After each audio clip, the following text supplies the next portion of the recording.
What's going on, people? We are Tottenham TV back here for some more content for you guys today. We have got Paul on the channel. You might have seen him on the Irish Hotspur, but he is an Ange Postecoglou enthusiast, been living in Australia since 1995. How you doing, Paul? Yeah, not so bad, man. Not so bad. Pretty good. Looking forward to not sway people, but maybe open their hearts a little bit. Yeah, there's been a narrative around Ange Postecoglou because he's only managed in Scotland and in leagues that maybe people haven't watched. I think in Australia, in Japan, places like that.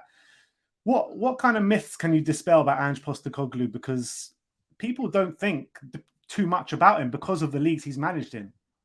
Yeah, well, like I heard you and Sim. One of I think it's mainly Sim's concern is, he's 57 years old. Why hasn't he kind of gotten into a big club sooner in his career? And really, because Australia football is a minority sport. Its history is more of a migrant background. It's not your kind of Aussie game. So the amount of opportunity you get to get outside of Australia, like he's the first guy to do it, is very limited. And also during his career, he spent a total of 11 years with the national setup, both in youth teams and Australia. So that took a lot of time for him as well. I think that's one of the main concerns people have. Do you think they're right to have those concerns? I mean, what have you seen from him in that Australian setup, maybe in the J League, in Celtic, to tell you that he can come over to the Premier League, specifically to Tottenham Hotspur, and get us back to where we want to be? Look, it's the man himself for me. He is just a football guy. He started playing when he was 9. He came over from Greece with his dad. So because of that migrant background, football's where you go. He was trained by Ferenc Puskás as a player.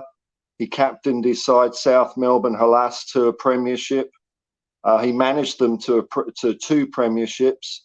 So, whatever challenge he's been facing, he's always succeeded in. And for me, a sweet moment was him guiding Australia to the 2015 Asian Cup, where the golden generation for Australian footballers was kind of 2006. We had a pretty decent team there. So by the time 2015 came along, those players had kind of gone. It was on the wane. But you just see how these teams play. They play with such spirit, such fight.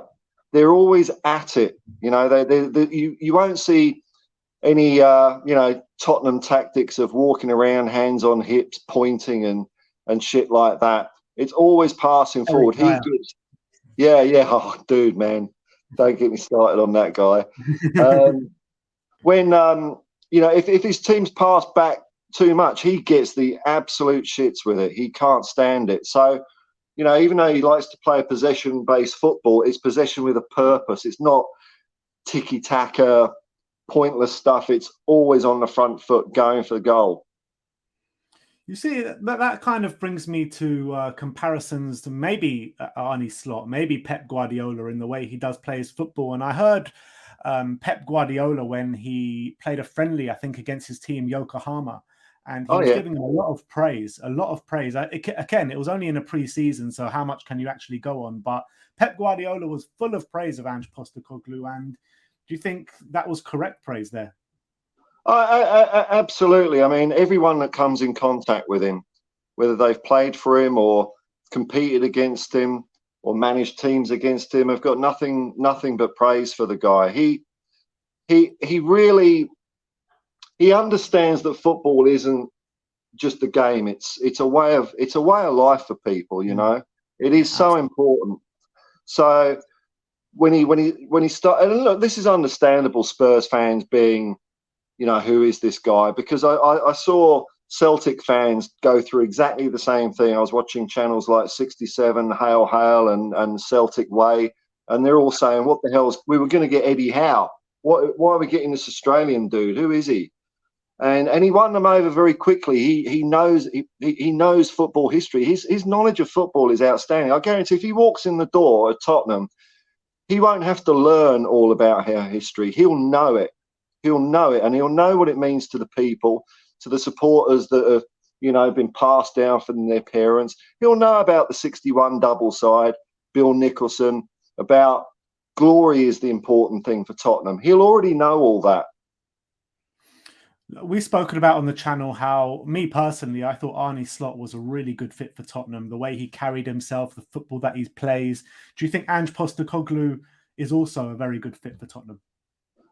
I think his style is perfect, man. Absolutely perfect, because it is so dynamic. By the way, before we talked, I did check Twitter because I've watched you and other people's various heartbreaks as you get on the Nagelsmann. You get all hopeful for Nagelsmann, and then Arne Slot. It's a done deal. Here's how you can play with Nagelsmann. Right? And as you lot have been getting more and more disappointed, not that I'm laughing at your pain or anything, my hope has been building, because for me, from day one, Ange has been my perfect choice, my absolute perfect choice as a Tottenham manager. So I did check Twitter before we started this, just to make sure Donna Cullen hasn't got some PR monkey to type Tottenham deny any interest in Ange Postecoglou. I'm pretty sure. I've got some bad news for you. Some really bad news, actually, because whenever we've done a video like this talking about a specific manager, the next day the news comes out saying it's dead in the water. So I hope you're not a believer in all that kind of stuff. I hope not, man, because then I will join in your pain. Because look, I mean, realistically, I think we know that we're going to get a manager that's out of work, whether it's Rodgers or, I don't know, probably Philip bloody Schofield, the way we're going, I mean, So this is my time to dream. This is my Ange dream. For a start, as far as the way he plays, there's none of this five at the back crap that we've been sat through for the last 3 years. It's really frustrating as a Spurs fan to see a team that uses over half their team to stop a goal going in. It's absolutely ridiculous. And can't even stop it going in. Well, we need 6 players because they're all crap. They're all hands behind backs and all this shit. So, he plays a 4-3-3 or a 4-1-2-3, very attacking, very, very attacking. They keep going. They're relentless. I mean, Celtic have scored over 100 goals this season and let in bugger all. So I think that's probably one of the reservations people have, mainly in England. I think the Scottish League isn't that. It's a Mickey Mouse league. It's not competitive. I could manage Celtic and still could you bollocks? I mean, if you're looking at competitiveness, I mean, is the Premier League really that competitive? We think it is because we get hooked up on the top 4 or top 6 places, but really, who's going to win it? It's usually one of 2 teams every year. Yeah, that's true. But what we're trying to achieve, we're trying to get into the top 4, which is quite competitive, with the likes of Newcastle, Arsenal coming about now. Even like Brighton and Aston Villa have overtaken us now. So I would say, like, maybe for the top prize in the Premier League, maybe you're right, it isn't as competitive as it used to be. But I think for what we're trying to do and getting into the top 4, and it is quite competitive. But go on. Well, I was just going to say that when Ange started managing Australia, our league operates under a salary cap. So this would be music to Daniel Levy's ears. So everyone's on a fairly level playing field. So if you win in the Australian league, even though the standard of football, especially in, I'd say that probably since the early 2000s, has been a bit how you're going, since they sort of sanitized it all. If you win, you're a decent coach. You're not just buying your way to success. That's fair enough. And when you're looking at the current squad, maybe defenders aside, but do you think? Let's take Harry Kane for an example. Do you think Harry Kane looks at Ange Postecoglou and thinks, we're going in the right direction here? Well, I'll tell you who would look at him and think that, and that's Heung-min Son. because in 2015 he played for South Korea in the final, even scored a goal, and Australia beat them 2-1. So I think you'll respect Ange, because Ange made him cry like a little baby at the end of that game. So he's aware of who he is. And I think someone like Harry Kane will absolutely flourish. If you look at Kyogo Furuhashi, who Ange signed for Celtic from the J League, he's had an absolute cracker of a season. So Yeah. The striker up front has given an awful lot of freedom. You'll see lots of service, huge amount of service. You won't have to see, I don't think, Harry Kane having to drop deep and pick up balls because no one's giving him the ball in the box. You know, that must be so frustrating for him. I mean, if he had more service, he'd be up there with Haaland, I reckon.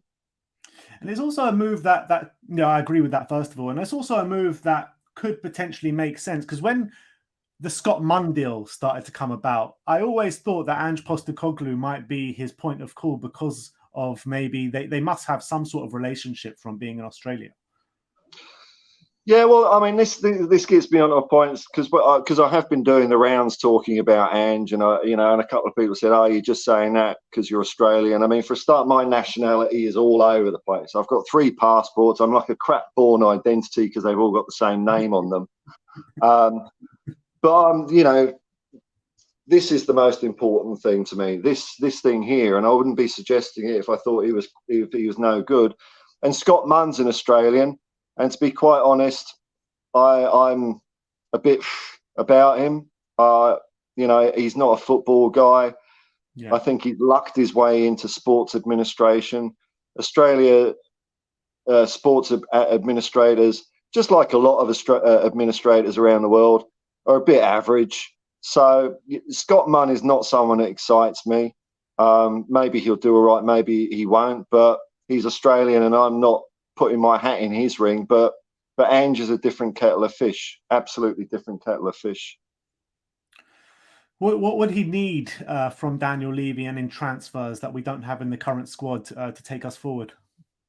Well, because he plays.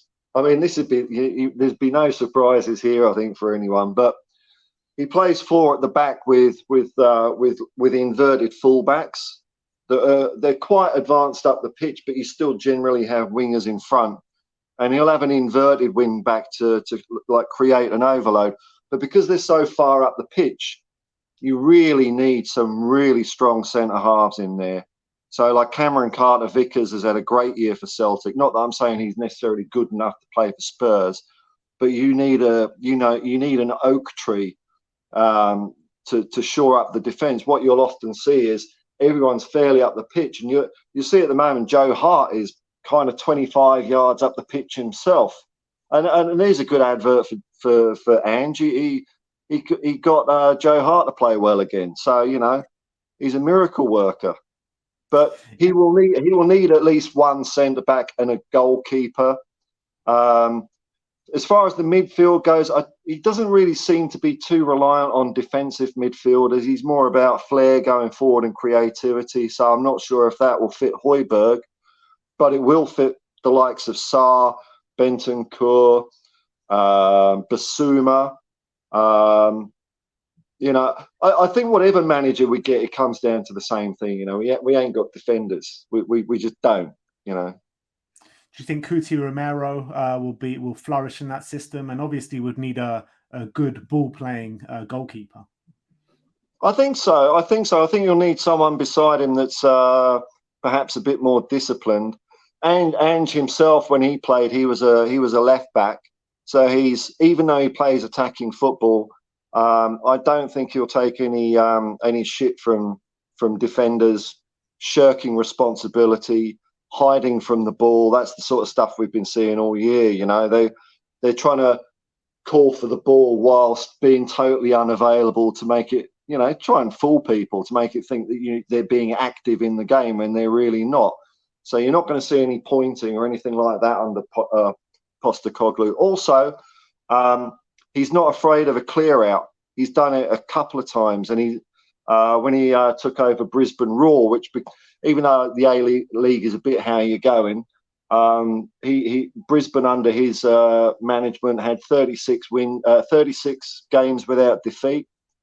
They were called Barcelona over here because they played so much. Their football, their football was so much in advance of other teams. So, but when he joined, he cleared out some big names, some like I think it was Craig Moore or Lucas Neal, who for Australian soccer fans, they're two really big names, very distinguished careers for the national team. But he wasn't scared to get rid of them. So he doesn't like. I've heard him talk. He doesn't like players to be too comfortable, because when you're comfortable, you become complacent. So you're always trying to push out of your comfort zone. That's when you start improving and gaining skills. And I think he applies that to his own career as well. So each step he's taken has been a massive step. So going from the Australian A-League to the J-League, a huge step up. And then going from the J-League to the Scottish Premier Division, another huge step up. He's not afraid of it. And I think going from from Celtic to Tottenham, please.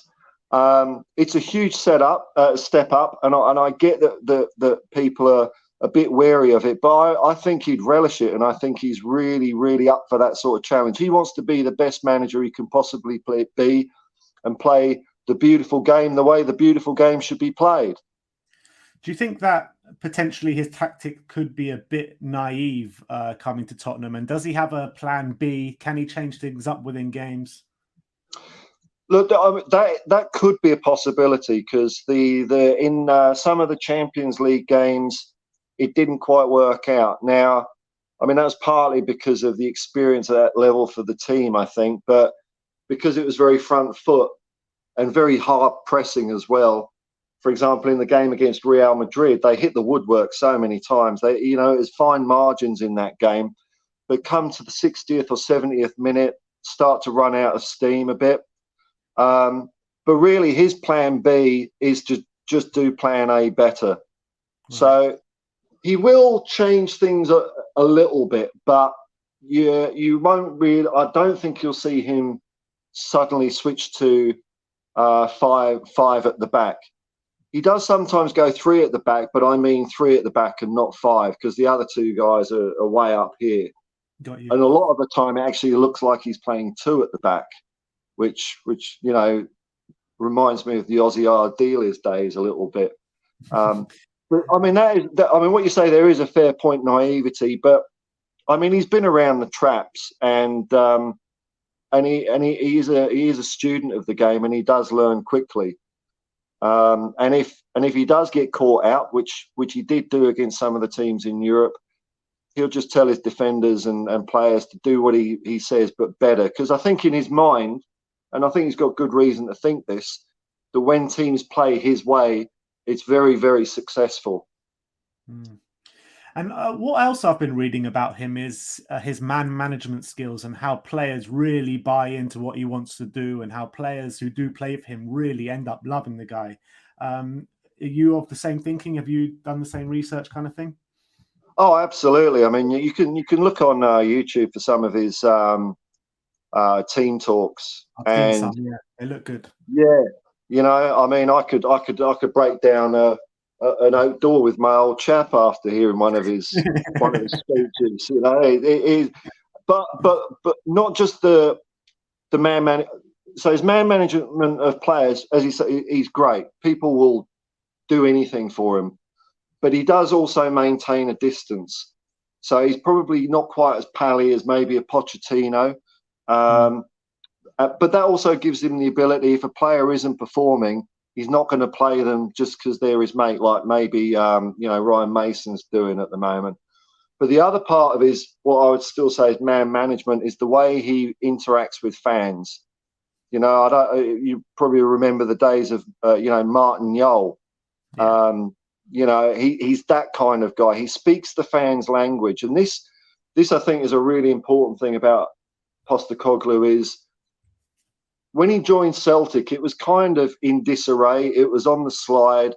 The fans were going through not quite the turmoil that we're going through, but very quickly he got everyone just pushing in the same direction. and he'd do that by talking about the history of the club. You know, when he joined Celtic, he talked about their '67 triumph and how important that is. So I wouldn't be surprised if he joins Tottenham. He'll be talking about glory, and you know what we want from a team. We want to be entertained, and I think very quickly he'll get the fans on side. And once you get the fans on, you know, that's half the battle. You know, once everyone's behind you, then the players can feed off that energy on the pitch. It's like a feedback loop. You know, the players respond, the fans respond. So I think, and also his man management, and this may be me really pulling a dream out of my arse. I think he's got such a strong character that's straight down the line, without being abrasive like a Conte. I think there is a chance he might be able to manage Daniel Levy. Now, I mean, that is something a big that no one. one's ever been able to do. No one has. But I think if anyone can, Ange can. I've been seeing Ange in action. When did he take over the youth team? 2000. So the early 2000s, I would have started seeing this guy, and he caught my attention. And I just really believe in the guy. I really do. I think. I mean, I did have a little bit of feeling like that for Arne Slot. I must admit, I watched a bit of him, and I thought, yeah, there's a guy that knows his onions. Nagelsmann, no, he's just a hipster in skinny jeans. You know, Brendan Rodgers. You know, which Brendan you're going to get? You're going to get the treble winning manager that came second with Liverpool, or you're going to get the knackered old bag of spuds that we've seen for the past 2 years. You know, I don't know, but you know, you know, you just wait, Ben. You just wait. If he comes in the door, and I think people are right to be sceptical, but you know, he'll get in you. He'll get in you. No worries, man. No worries. Well, I think that's a really good insight into Ange Postecoglou, and it's a good comparison to make maybe with Brendan Rodgers, because Ange is probably going to win the treble this year with Celtic. Brendan has already done that with Celtic. And Brendan has had good experiences in the Premier League, whether you like it or not. You know, that nearly won the title with Liverpool, top 4 fights with Leicester 2 seasons in a row. It's fallen apart this season and last season.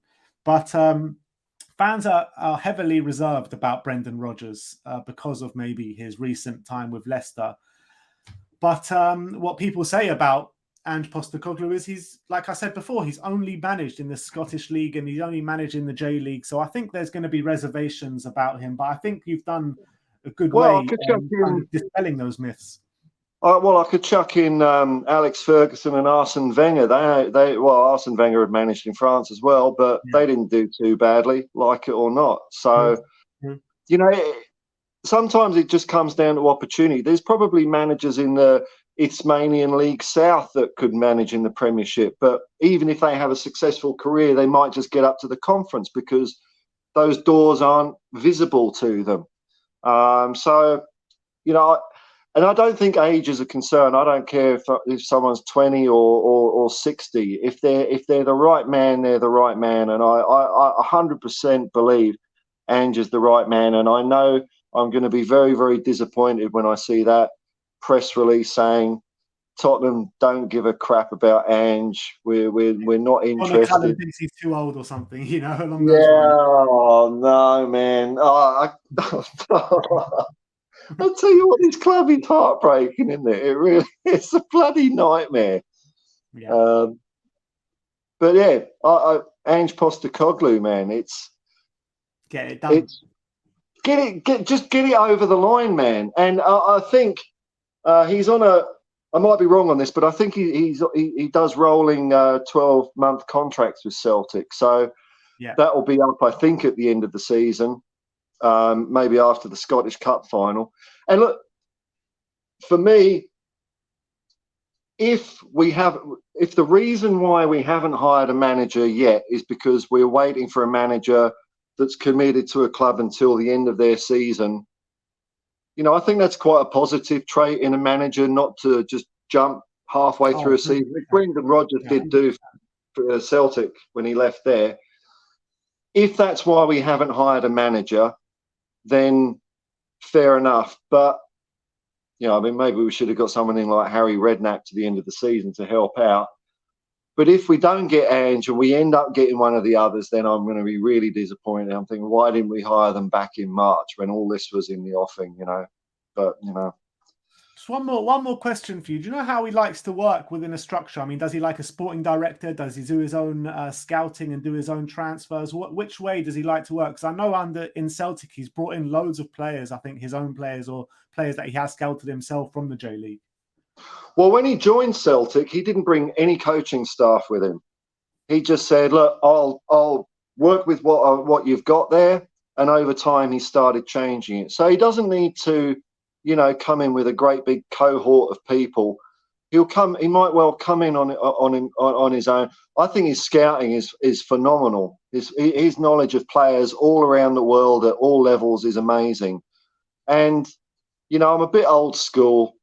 Sava pulled me up on this the other day. Like, I think if you've got the right manager in the job, the director of football becomes more of an admin role, because football hasn't changed. You're still managing like a squad of 25 players and looking at who to buy and who to sell. There's nothing changed in that. The only thing that's changed in the game is a couple of zeros on the end of things that allows this corporate machine to put a few more snouts in the trough, all taking their cut. I'm pretty sure very successful managers, no matter what club they're at, they're the ones calling the shot. And the football director or sporting director or whoever it is there to assist the manager. He's the gaffer. He's the number one guy. And I think that's the way Ange operates for sure. All right, brilliant. So thank you so much for coming on today. Really, I convinced you though, Ben. This is the thing. It's all me. I would say I'm more for the idea now than I was before the video. I tell you that. I've done my job, sir. Thank you very much. Hats off to you, my friend.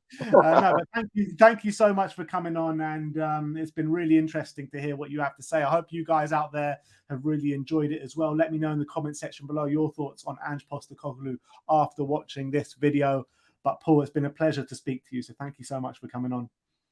Cool, man. And you catch me on the Irish Hotspur doing build-ups before Irish Hotspur goes on to WeAreTottenhamTV. David Harris is so close to 10,000 subscribers. Get in there and do him a favour. Big up to Dave and the Irish Hotspur. Do go over there and smash that subscribe button on his channel. Massive, massive, massive friend of the channel. And big up to you, Paul. We'll see you all very soon. Thanks for joining. Like, subscribe, and comment. And as always, come on, you Spurs. Come on, you Spurs.